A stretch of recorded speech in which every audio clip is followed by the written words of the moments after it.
I'm bringing up Peter now, who's going to talk to you a little bit about how it's really important to really know the people that you're partnering in with when you start a relationship.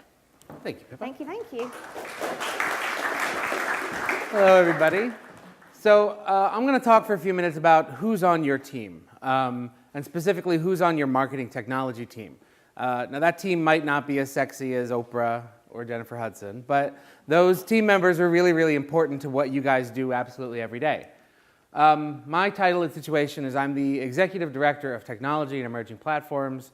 It's a really long title. What it means really is that I am a relationship wrangler. I am talking to a lot of different vendors, a lot of different partners, especially in technology.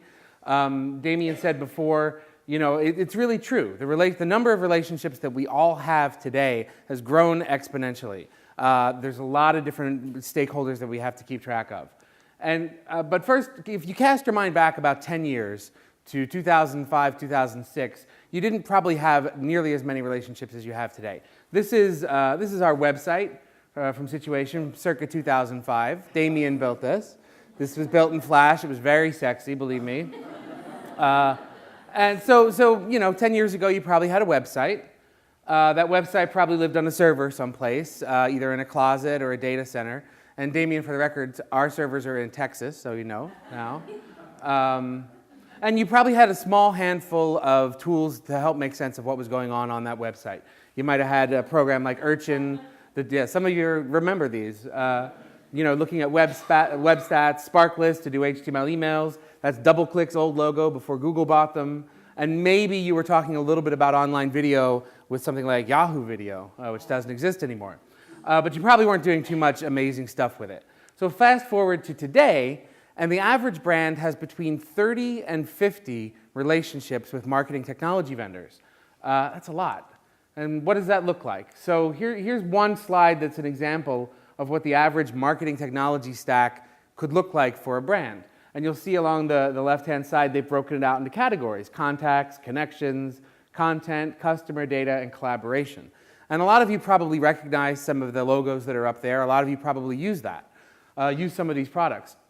All right, so there's a lot of them, but why do we care if the number is increased?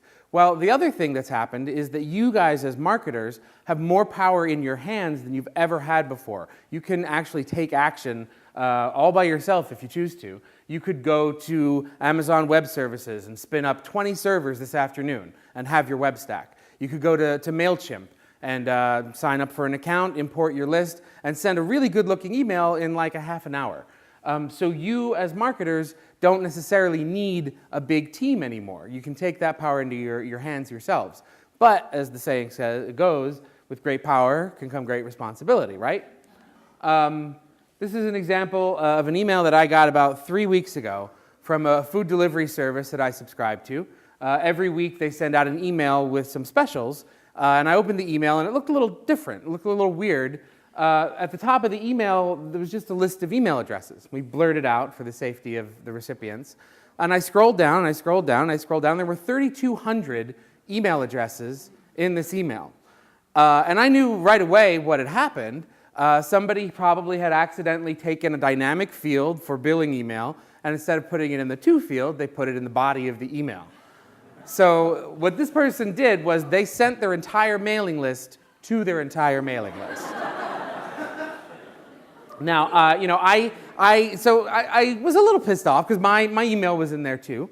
But I went to their website. I found the phone number of the company. I called them. Somebody actually picked right up. And I said, hey, I think you guys might have made a mistake. And they said, oh, no, we use MailChimp. That was a MailChimp error. It was all on that monkey. Now, you know, I've used MailChimp. I love it. It's a great tool. But I feel like this was probably human error, actually. I don't think it was the technology. Now, and believe me, I hate going into Damien's office and telling him that we screwed something up. But if I ever blamed the technology when it was really a human that caused the problem, he'd laugh me out of the room. So what that highlights for me is that it's really important how we choose the members of our team and the process we go through to make sure that our butts are covered, quite honestly. So we do three things. I want to share with you three of the steps that we go through when we're evaluating new marketing technology partnerships. The first one is we start with a self-audit. And I call this Know Thyself. Before we even start with what might the solution be, what's the technology we're going to use, we ask ourselves a series of questions. Questions like, what are the pain points that we're actually trying to remedy? What is the problem at hand? Damien came up with this one. What is the actual deductible on your own job security? If you have to walk into your boss's office and say, I just sent our mailing list to our mailing list, you know, how secure do you feel about your job at that moment? No. You know, how did you choose the partners that you have right now? Did you inherit those partners? Did you choose them by yourself? Or was it part of a team? Maybe you're in the middle of a 3-year contract that you can't get out of and you're stuck with something. Do your existing partners share your values? And Ellen and Kevin are going to talk a little bit more about how important brand values are coming up next. And then one of the last questions is, what are the limits of your current relationships? Where's the water's edge between what you're responsible for and what your partners are responsible for? A few years ago, we built this very nice website for the 2014 New York, New Jersey Super Bowl host committee. This was a site that we had a long relationship long before the game with this client. You can see the countdown clock. There's 523 days out. So this website was going to evolve over time as we got closer to game day. And we knew that just naturally, once we got closer to the actual game itself, the traffic was going to increase to this website. So we had planned for that. We had worked with our hosting provider, and we said, you know, we're going to see, we'd had some data from other Super Bowls in years past, and we could plan to have a spike in traffic. But then we started, in the summer before the game, we started seeing more articles like this one. Puzzle of Super Bowl security has to include new pieces. And cybersecurity emphasized for Super Bowl. And so this got us to thinking, well, you know, not only are we going to have more traffic, but what happens if somebody decides to launch a denial of service attack against the website? Denial of service is when a malicious actor sends a whole bunch of traffic to your site in order to try and take it down. So we were on one of the weekly calls with our hosting partner, and we said, hey, what tools do you guys have in place to help us mitigate a denial of service attack?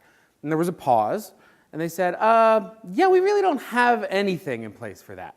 That was really eye-opening for us. So what they did say is, oh, but we know of a third-party solution that some of our other clients have used, and you can layer that into our technology. But if you use that solution, just know that when something goes wrong, it's not our fault. So that was a really defining moment in the story of that relationship with us and them, and it really pointed out where they drew their limits and whether or not they really shared our values. We did end up using that technology, thankfully, and nothing happened, so it was great. The second step that we go through, after we've done that audit, we ask some questions. Now we can go out and actually know the landscape. We can actually go out and say, what are the solutions? What are the partnerships that might be able to solve our problem? About a year ago, a data nerd friend of mine, and I use that term lovingly, called me up and said, hey, have you guys ever used a software called Tableau? Tableau is a data visualization software that takes boring Excel charts and data sets and it turns them into really sexy graphs and charts and visuals. And it looked really great. And I said, this looks like something that we might want in our toolbox. We're data storytellers after all. But I know Damien, and he never lets us just look at one solution whenever we're considering a new tool or a new partnership. So I knew I'd have to come up with a competitive set. I'd have to come up with a few different options and bring the best one to him for us to select it. So I'm going to share a quick little life hack. If you guys ever have to come up with a quick set for a competitive set for your boss, this is a trick that I really like. You go to Google, you type in what you're interested in, you type a space and then VS. And then Google, bless its little heart, auto completes a competitive set for you. This is what other people have searched when they're looking at that product. So again, not rocket science, but you guys are free to use that one. Okay, so we've got our competitive set. What do we do next? The next thing we do is we literally put a number against the group of solutions we're looking at. We rank them, we grade them. We create a document where we actually look at them side by side compared against the different things that are important to us. So just highlighting one of these sections, this was something we did with a client last year. We were looking at a possible marketing technology relationship. Cost is obviously a hugely influential piece of the puzzle. And Company A scored an 8 out of 10 in terms of cost. That's a solid B. And Company B had a 10 out of 10. That was an A+. So we really try to make everybody who's on the decision-making team go through this process for a couple of reasons. But mostly, it takes the bias out of the equation. You just add up the numbers and you see what comes out ahead. Imagine if your brother or sister brought home their new boyfriend or girlfriend and you could all take a survey and fill out what you really thought of them. That'd be an interesting way to start that relationship.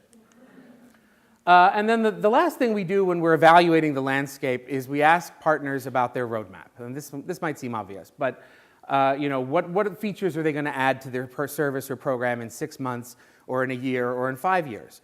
We were working with an attractions client of ours a couple of years ago to help them find a ticketing solution. And we were in the room as part of the representation of how easy was it to buy tickets online. And I remember there was one team that came in to bid for the project, and we asked them, what was their roadmap? And they said, well, our online ticketing isn't very good. We actually, we acquired another company that does that for us. You're going to pay for it, don't worry, you're going to get it. But it's not very good, and we don't have any plans to improve it. And we do have an API, so if you want to build your own, you should feel free to do that. So that was a real deal-breaker moment, and they didn't end up getting that gig. But we wouldn't have known that if we didn't ask them about their roadmap. So third step, okay, so now you know yourself, you know the landscape. Step number 3 is to know that you're not done. Or as I like to say, no, you're not done. This is any relationship that you're in needs nurturing and over time, and you need to continue to invest in it. This would be like at the wedding reception not talking to your wife ever again. Right? Doesn't make any sense. That's just a milestone moment. So one of the things that we talk about whenever we are building a big web project is something called a digital endowment. We actually make sure that we have budget and resources to continue to invest in something after it launches. It's not just about the launch. You have to make sure that you're continually securing your website. You have to make sure that you're adapting it for new screen sizes and things like that. Another thing that we like to try and do is to connect the dots. You saw on the earlier slide, okay, we've got those 30 to 50 different relationships, right? Well, that's a lot of different relationships to manage. Each one of those companies has its own data within itself. If it all stays siloed, that's a lot of work for you as a marketer to try to put that together. I really like a company called Zapier. What Zapier does, it has one purpose in the world, and it is to connect other technologies in a visual way. So what they've done is they've gone in and they've read all the APIs for all of these services like Salesforce and Google Drive and WordPress and MailChimp. And they let you, as a marketer, create those connections so that your data is syncing between those services. This is brilliant. You used to have a developer to do this. Now you can actually do this by yourself. So what's the future? I was listening to a podcast recently where they interviewed Steve Case. I'm a big podcast junkie, by the way. I'm the host of Inside Situation, which is our podcast, if you guys want to listen to it. Anyway, no, please. It's a plant.